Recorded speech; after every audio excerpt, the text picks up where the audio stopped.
Shalom mes bien-aimés dans le Seigneur, que la grâce et la paix du Seigneur vous soient accordées partout où vous vous trouvez dans le nom glorieux du Seigneur Jésus-Christ notre Roi que nous attendons.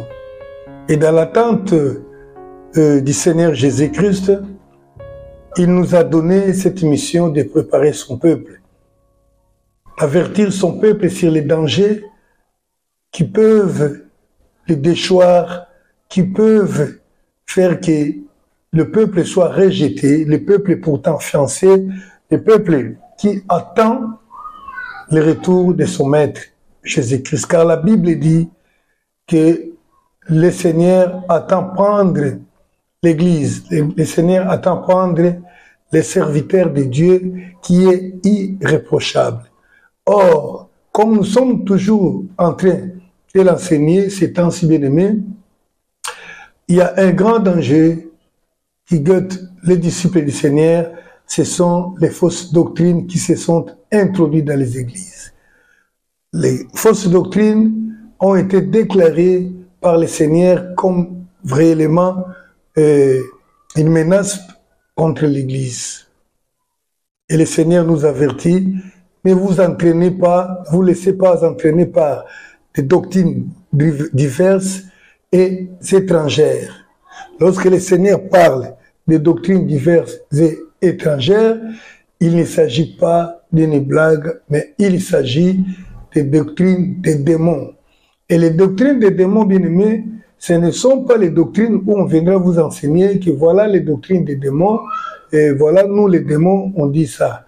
Mais ce sont les doctrines qui ont été conçues, préparées, élaborées par le diable lui-même, qui a inspiré ce serviteur qui se présente comme étant des serviteurs de Dieu pour séduire l'Église. Et il nous est accordé d'enseigner, d'exposer ces choses afin que les enfants de Dieu soient matures et qu'ils ne se laissent pas aller à tout vent de doctrine, afin que les enfants de Dieu puissent reconnaître les faux docteurs et les faux enseignements, afin de ne pas s'égarer de la voie droite du Seigneur. Vous savez, nous vivons un temps où il est difficile d'empêcher à un chrétien de ne pas écouter. Parce que nous sommes tout le temps devant les moyens qui nous accordent d'écouter et les faux ici sont là. Alors nous avons commencé, nous avons parlé de beaucoup de choses et dernièrement nous avons enseigné sur les doctrines de l'ange gardien, qui chacun a son ange. Nous avons parlé sur les doctrines du surnaturel, la doctrine du surnaturel comme étant les doctrines des démons. Donc j'aimerais encore souligner une chose, que les doctrines des démons, ce ne sont pas que les doctrines qui ont été inventées dans les laboratoires des démons, mais ce sont aussi plutôt, je voulais dire que ce ne sont pas des enseignements conçus totalement par les démons, mais parfois ce sont des enseignements bibliques qui ont été falsifiés par les démons juste pour séduire et égarer les enfants de Dieu. C'est le cas de cette doctrine que nous allons enseigner aujourd'hui, la doctrine de l'ange de l'Église. Alléluia. La doctrine de l'ange de l'Église est une doctrine enseignée par les faux docteurs.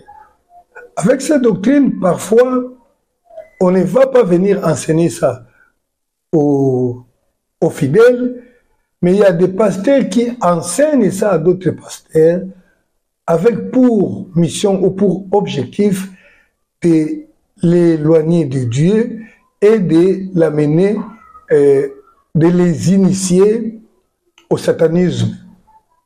La Bible dit, nous avons toujours cité ce texte qui est dans 1 Timothée 4:1, qui dans le dernier temps, beaucoup de gens abandonneront la foi et s'attacheront à des esprits séducteurs par l'œuvre des faux docteurs.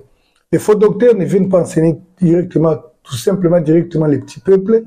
Ils enseignent parfois des pasteurs dans ce qu'on appelle les conférences. Des pasteurs où il y a un pasteur qui est élevé, qui est connu, il vient il vous enseigne des choses et en fin de compte, il sait qu'est-ce qu'il est en train de faire.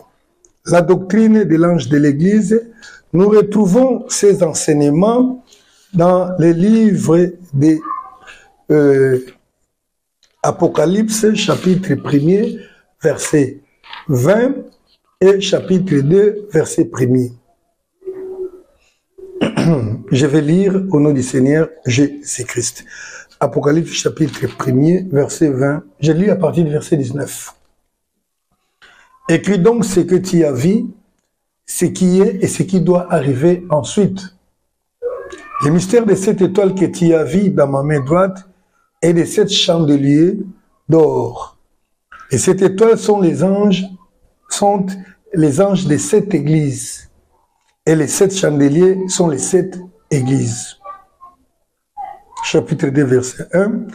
Écrit à l'ange de l'église d'Éphèse. Voici ce que dit celui qui tient les sept étoiles dans sa main droite. C'est lui qui marche au milieu des sept chandeliers d'or. L'apôtre Jean a eu une vision, et dans cette vision, il y avait cette étoile. Et la Bible dit, les sept étoiles qu'il avait vues représentent les sept églises. Et il avait vu aussi les sept chandeliers, ce sont les sept églises. Et maintenant, les sept étoiles qui représentent les sept anges, au verset 1er de l'Apocalypse 2, on nous montre que ces sept anges-là sont des responsables des églises. Alléluia. J'aimerais dire une chose. Cette doctrine de l'ange de l'église est fondée sur une fausse interprétation de ces mystères des sept étoiles ou des sept anges de l'église ou de cette église. C'est quoi cette fausse interprétation? Elle est celle-ci. Il y a des gens qui enseignent ceci, que les sept églises de l'Apocalypse sont en réalité les sept périodes que l'Église a passées depuis son commencement jusqu'à aujourd'hui, au temps de la fin, avant l'enlèvement. Je répète, ils enseignent que les sept églises dont parle l'Apocalypse ici, dont Jean a vu la vision, sont en réalité les sept époques, autrement on appelle les sept âges de l'Église, depuis son commencement jusqu'à aujourd'hui. Et ces sept âges de l'Église sont différenciés les uns des autres par la personne, l'homme que Dieu utilise pour chaque âge de l'Église ou pour chaque époque de l'Église. Ainsi donc, dans la secte des Branhamistes, on enseigne que la première époque de l'Église, donc le premier âge de l'Église, était dirigé par Paul, l'apôtre Paul qui est de la Bible. Et les seconds, les deuxièmes, en tout cas, je ne sais pas vous nommer ces gens-là. Mais au dernier âge de l'Église, la dernière époque, ils disent que cela est dirigé par leur prophète Branham. Cela signifie que celui qui ne croit pas au message, aux enseignements de Branham, ne peut pas être sauvé en cette époque. Ça aussi, c'est encore une hérésie, une erreur grave. Peut-être un jour, nous enseignerons sur ça. Il y a une autre secte des témoins de Jéhovah et aussi enseigne cette même doctrine, mais avec une autre nuance. Ils disent que la première église de la première époque, les premiers âges de l'église, a commencé avec Paul, mais le dernier âge est terminé avec leur prophète, leur pasteur, mais c'est Jacques Russell qui a fondé la secte des témoins de Jéhovah.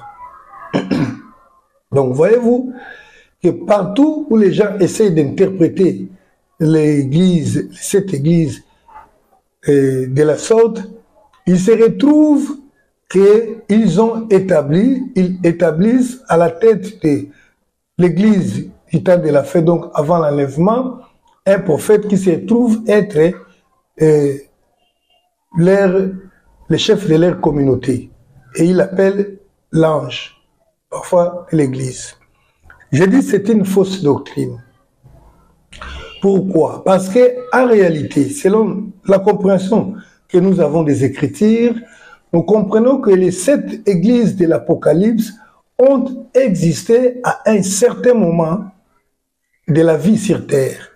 Il y a une église dans la cité d'Éphèse, dans Pergame, dans Thyatire, dans toutes ces villes dont on a cité ici, parce que les églises ont existé réellement. Mais quelle est notre interprétation de cette église-là? Nous reconnaissons, nous voyons que les 7 églises dont l'Apocalypse parle symbolisent les 7, je dirais, formats ou formes de l'église du Seigneur, des églises locales que nous retrouvons aujourd'hui, qu'on a retrouvé même au temps là, car tous nous constituons l'église du temps de la fin. C'est ainsi vous allez remarquer même par vous-même que les caractéristiques d'une église peut se retrouver être les caractéristiques de votre église. Vous allez retrouver que les reproches qui ont été faits pour telle église peuvent se retrouver être les reproches que le Seigneur vous donne, la façon dont vous vous conduisez. Et vous allez remarquer également qu'il y a eu 2 églises, je crois Sirmine et je ne sais pas moi laquelle, qui n'ont pas reçu des reproches de la part de Dieu. Cela signifie qu'il existe également aujourd'hui des églises qui marchent dans la voie du Seigneur. Ne vous trompez pas, les églises du Seigneur, les bonnes églises, ça existe.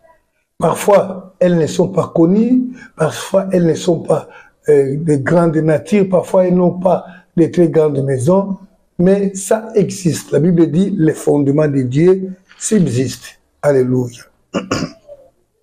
Donc, je dis que c'est sur base de cette interprétation mauvaise de cette église que les faux docteurs ont eu à transformer encore, à créer une autre fausse doctrine que nous appelons la doctrine de l'ange de l'église. Parce que les messages de l'Apocalypse étaient adressés à l'ange de l'église d'Éphèse, et il considère que chaque église qui existe sur la terre, son pasteur est appelé l'ange de l'église.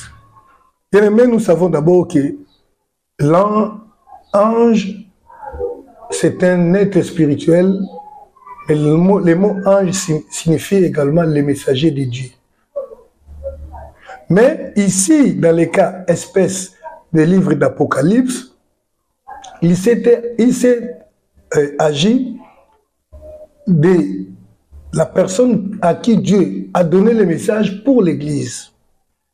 Et maintenant, à moi vous allez me demander, est-ce que ces anges-là étaient des personnes humaines, ou bien c'était des anges, ou bien que Dieu dispose un ange sur chaque église pour la garder, ou quoi que ce soit.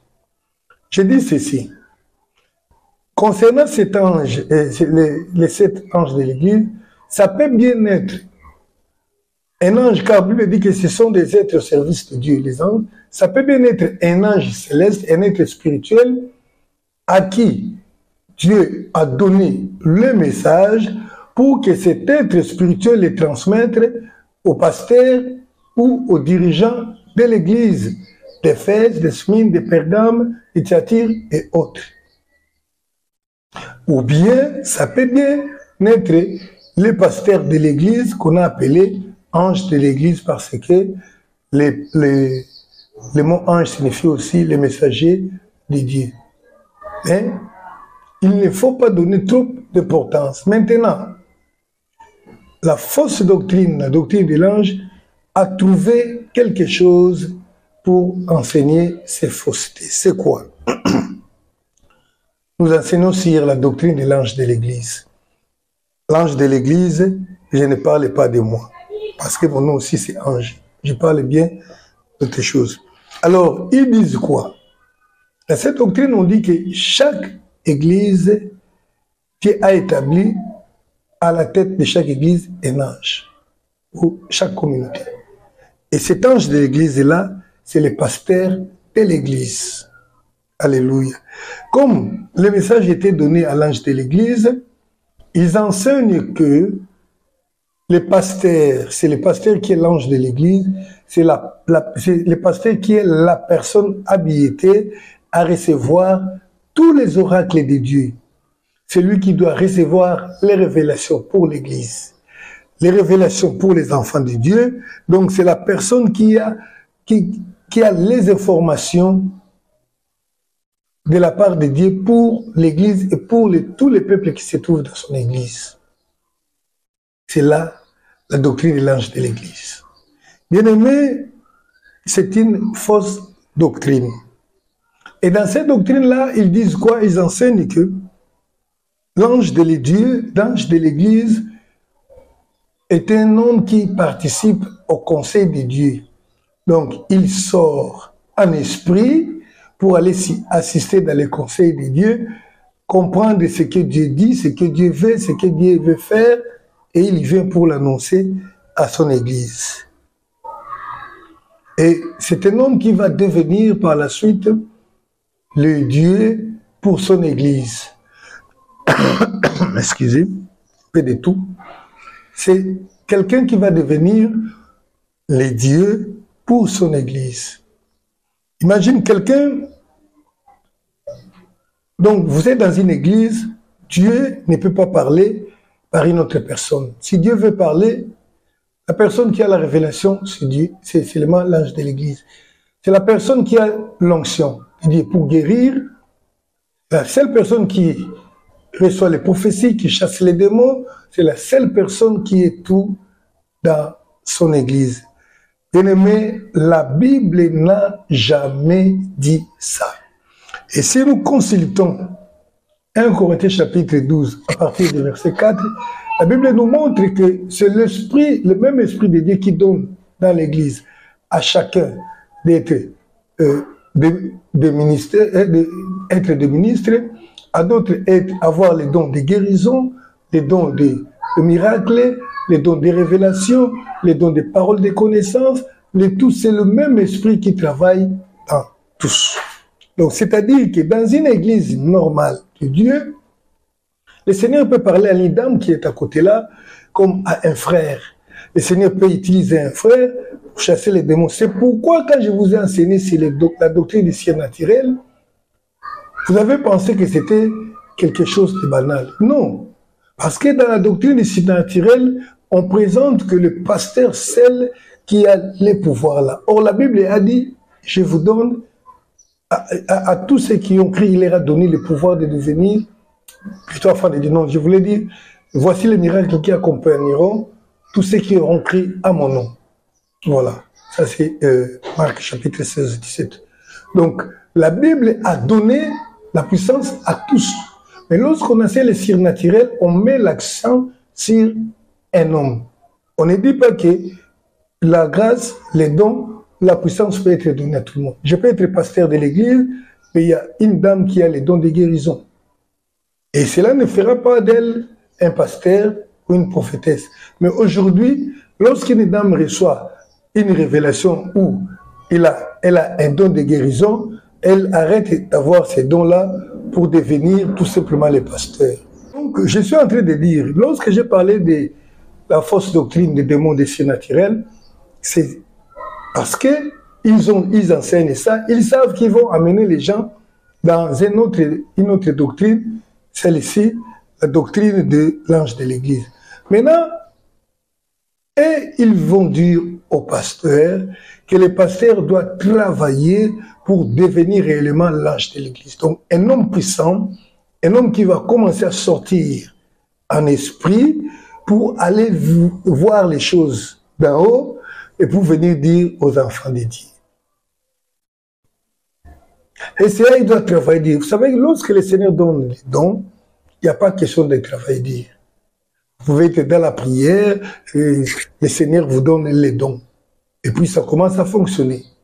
Maintenant, ils vont enseigner. Je vous dis que ce sont des enseignements parfois qui ne s'enseignent pas dans l'église, mais vous pouvez tout simplement constater que le pasteur est devenu l'ange de l'église par rapport aux actes qu'il va commencer à poser. Et ils vont enseigner au pasteur de travailler fort pour arriver à ce niveau-là. Et pour y arriver à atteindre, devenir un ange de l'église, il faut avoir un modèle. Un modèle, c'est-à-dire qu'il faut avoir un pasteur qui va vous enseigner, qui va vous montrer comment faire pour avoir cette grande onction-là, cette puissance-là, de voir tout ce qui se passe dans les chambres de vos fidèles pour parler, pour faire des miracles. Ainsi donc, on va vous amener à voir celui qu'on appelle un modèle, on va l'appeler par le nom de code un père spirituel. C'est ainsi, vous allez voir qu'il y a des enseignements aujourd'hui qui s'enseignent de la doctrine des alliances, donc l'alliance qui père et du fils. Nous allons en parler dans la prochaine séance de doctrine des démons, doctrine des alliances. Donc là maintenant, on dit qu'il doit avoir un modèle à suivre. Et ce modèle à suivre là, c'est qui?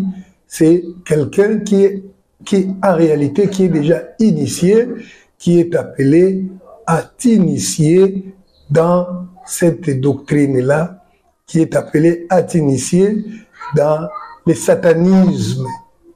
Comme je le disais, cela a pour but d'éloigner les enfants de Dieu et de les attacher aux démons. C'est ça le but, selon 1 Timothée chapitre 4, verset 1, dès que nous avons lu qu'au temps de la fin, plusieurs abandonneront la foi et s'attacheront à des esprits séducteurs. Donc les fausses doctrines, les faux docteurs vous enseignent les fausses doctrines pour vous détacher de Dieu et pour vous attacher, vous amener à une alliance avec les démons, avec les diables. La doctrine de l'ange de l'église. Et le pasteur qui devient l'ange de l'église, il est au-dessus de tout. Et bien aimé, dans la Bible, ça n'a jamais été comme ça. C'est lui seul qui a l'intelligence, qui a la sagesse, qui a les conseils. Il est devenu homme Dieu. Ainsi, il n'hésite pas à utiliser Jean 10, 34, c'est ce qu'il dit, n'ai-je pas dit que vous êtes de Dieu? Pour dire qu'à un certain moment, le pasteur doit devenir le Dieu pour son église, pour son peuple. Et mais c'est une affaire sérieuse, c'est un enseignement dangereux, les enseignements du diable qui amènent les enfants de Dieu dans la perdition. Méfiez-vous des enseignements qui a pour titre le surnaturel, l'ange de l'église, les angéologies, ça pour objectif de vous amener dans l'alliance avec les démons, de vous amener à devenir vous-même un serviteur patenté du diable et celui qui s'élève au-dessus des autres, celui qui devient un Dieu lui-même, comme nous allons le montrer ici. Vous savez, dans les satanismes, il faut qu'il y ait toujours un parrain pour être initié. Et lorsqu'ils vont commencer à enseigner que chaque serviteur de Dieu doit avoir un père spirituel, oui, ça peut exister, mais je parlerai de ça. La réalité, c'est quoi? Chaque pasteur doit avoir un parrain. Et tout cela, beaucoup de pasteurs qui travaillaient très bien sont allés sous de certains pères spirituels qui sont chargés de les initier dans la sorcellerie, dans la magie, dans l'occultisme, croyant que c'est ça le modèle de Dieu. Alléluia. On va t'amener à faire de toi l'ange de l'église, alors que Dieu a donné à l'église les dons à beaucoup de gens. Oui. Vous pouvez être un homme de Dieu puissant, mais vous avez toujours besoin des collaborateurs, vous avez besoin des autres. pour tenir conseil, pour prendre des décisions sérieuses, pour savoir gérer la chose de Dieu. Mais quand on devient l'ange de l'Église, tout se réfère à toi. Et parfois, sans les connaître, les pasteurs, quand ils attendent de tels enseignements, que toi, pasteur, tu es l'ange de l'Église, ils trouvent un moyen de se faire respecter, de devenir grand aux yeux des autres, et ils sont tentés, mais en fin de compte, ils seront initiés s'ils appliquent ces enseignements dans leurs églises. Parce qu'on leur dira, ok, l'ange de l'église doit faire ça. Tu n'es pas encore arrivé, il faut que tu montres comment on les fait, et alors commencera le processus d'initiation à la sorcellerie, à la magie. Que le Seigneur nous bénisse, bien-aimés. Pour aujourd'hui, nous nous arrêtons ici. Et prochainement, nous allons continuer sur la doctrine des alliances. Ce que vous voyez enseigné dans les églises aujourd'hui. Sous une forme ou une autre. Les alliances. Le Père et le Fils. Que le Seigneur vous bénisse. À la prochaine.